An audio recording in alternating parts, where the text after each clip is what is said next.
If you got a sudden job transfer or you're planning on moving out of state because you want to try something new, after the excitement fades, sometimes the panic creeps in with a little bit of fear. So it's important to know fear is just an acronym for false evidence appearing real. And the best way to replace it is with knowledge. So let's help you make the right decision when finding your new home in your new city.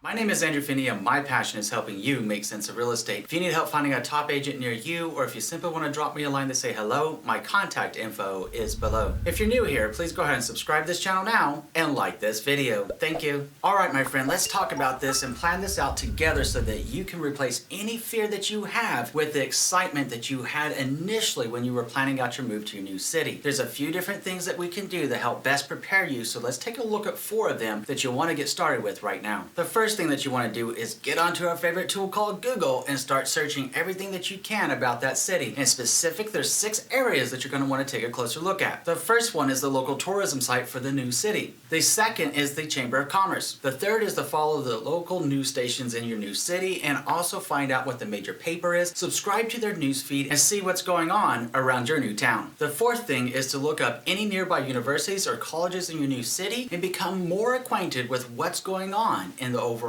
area. The fifth is, as you're searching around for your new home, you're probably identifying different parts of town and specific neighborhoods that you really enjoy. Start going onto Google and type in the name of the neighborhood and see what comes up as a result. If somebody does that here in like Las Vegas, Nevada, for instance, and they found my website, it'll have a plethora of information and all the links available for you that you would need to know to make a well-informed decision if that community, if that neighborhood is right for you, and also more information about the city at large. As a pro tip, if you notice that they have a homeowners association in that neighborhood, type in the community name plus association so that you can get familiar with the local CCNRs for that neighborhood. And the 6th thing that you want to search for are local crime reports. Now there's a lot of different crime sites out there that you can find. Just simply type in the city name and crime map. That's all it takes. It's that simple, and you'll be able to find out what crime is going on around the properties that you like and also for the city at large. Another pro tip here is to simply go to the police department name and start following their tracker that they have with the crimes being reported, so you know what crime activities and crime levels are going on around your new town. The second thing that you want to do is talk to local trusted real estate advisors and learn more about the city overall. A trusted real estate advisor is a huge source of information about your new city. Now it's important to note that due to the federal fair housing laws, they can't exactly tell you probably one of the questions you really want to ask, which is,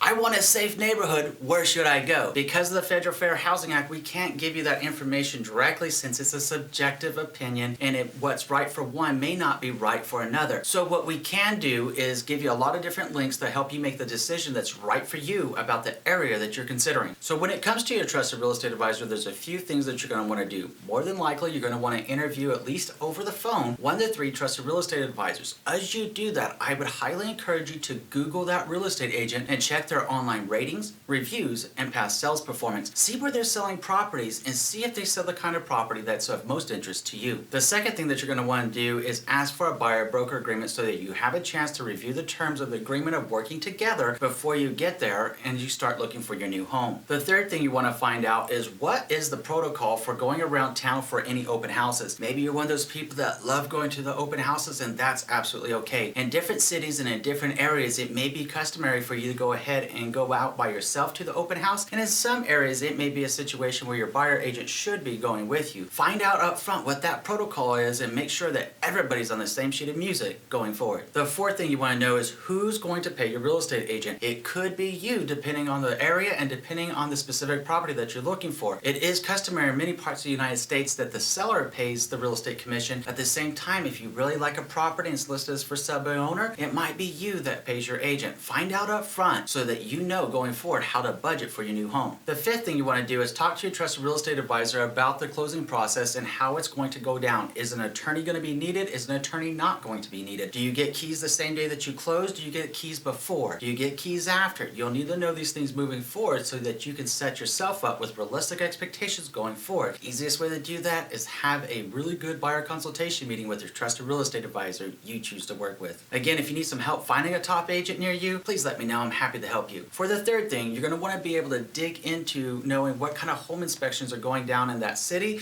and also local disclosure laws. In some states, the sellers actually may not have to disclose material facts to you as a potential buyer. So here's 7 questions you want to ask. The first question is it customary for buyers to receive information about environmental hazards? If so, who pays for that report? The second is, are pest inspections customary in the area with the offer being made? Now, in some areas, they may require termite inspections. They may require other types of pest inspections. It's important to know what inspections are needed and also who pays for them. The third question is, who pays for the home inspection and what is customary for a seller to fix after the home inspection in your new city? You'll also want to get with your trusted real estate advisor to get some recommendations to some local home inspectors, and go ahead and Google them too and make sure they're the right one for you. The fourth question to ask is, do city laws govern the transfer of ownership of the property and the home inspection process? The fifth question to ask is understanding what kind of inspections are customary for a specific neighborhood. Some neighborhoods may be having inspections on the chimney or the plumbing or the septic system or the plumbing system. It's important to know these things going into it with your eyes open so you can make a well-informed decision that's right for you. The sixth question is, are surveys needed, and if so, which surveys and who pays for them? And the seventh question you want to ask is, how are property taxes assessed and how often are they reassessed? Who do you pay, and what is the percentage basis of the property tax for that area? And the fourth step that you're going to want to take is to ask questions about your favorite neighborhood and areas. There's 5 questions you want to ask your trusted real estate advisor. The first thing you want to ask for is a comparative market analysis for a home that you're really interested in to make sure that you're not overpaying. Now, as best practice, a trusted real estate advisor should always be doing a comparative market analysis for you prior to making an offer and submitting it along with the offer to justify the offer. The second thing you want to ask them is, what is the average price per square foot in the area? It's important to note here, the bigger that a home is, generally the lower the price per square foot because it's a bigger home. Know what you're looking at and know how to compare apples to apples as compared to apples and cucumbers. The third question you want to ask your real estate advisor is, what is the average list price to sales price ratio? Now, list price to sales price ratio is very simple to understand here. If you're looking at a $500,000 home, that would be the list price for that home. Let's say that home sells for $490,000. Your sales price percent would be 98%. So you'd have 100 over 98, which is a great indicator of knowing how homes are listed in the area. The fifth thing that you want to know are what are the average days on market for that type of home in that marketplace. Depending on the days on market, it could impact your offer strategy. It's not always the case, so you'll want to review it with your trusted real estate advisor to see what's really going on there. And the sixth question you want to ask is, what's the current market condition? Is it a buyer's market, a seller's market, or a stable market? Depending on the market condition will ultimately dictate what kind of offer strategy you might want to take making an offer on your new home. With that out of the way, let's go ahead and talk about how to buy a home in another state and how to plan for a long distance move. Looking forward to our next conversation. We'll see you in a few.